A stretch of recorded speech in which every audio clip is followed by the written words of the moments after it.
Hanım salonundan müdüre soruyorum. Heyecanla müdür ettiren bile. Fatma Bacı, Allah size sabır versin. Cem şahit valideynlerine sabır versin. Arkadaş başım sağ olsun. Bir arayış verim ki ben birinci Qarabağ Müharibəsi veteranı qazisi. Şükür Mustafazadə şəhid Cem Mustafazadənin atasıyam.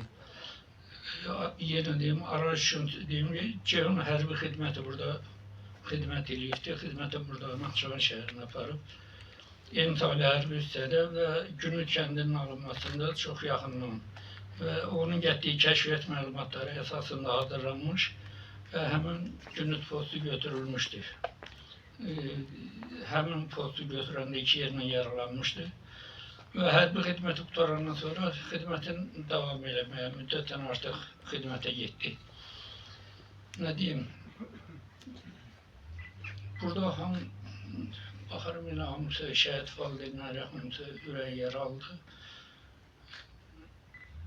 Şükür, varadasa mən onunla 3 ay yoldaşlıq elədik, görüşdük, otduq, çörək yedik, çay içdik.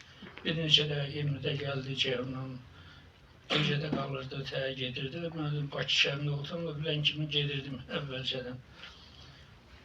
Şəhidlərimizin hamısı mərddir, şəhidlərimizin ümumiyyətcə döyüşçülərimizin, veteranlarımızın hamısı mərddir, amma otururduq, şükürlə söhbət eləyirdik. Bizdən bir dost kimi geniş dünya görüşünə malik insan idi. Çox gözəl planları var idi, ondan sonra çox gözəl düşüncələri var idi. Ne bileyim, burada yerde öyle yəqin ki, demək vaxtı verməmək üçün, nə deyim, Allah Teala cəm şəhidlərimizin hamısına rəhmət eləsin, Allah dünyalarını versin, qazilərimizi qorusun, veteranlarımızı qorusun. Allah Ali Başkomandanımızı qorusun ki, bir yumruq altında birləşək və Zəngəzurumuzda inşallah Cənab Ali Başkomandanımız demişkən, tankla yox, maşınla gedək, özdən gəl durumda da qoşub.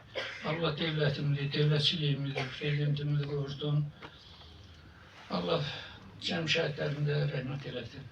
Çox sağ olun.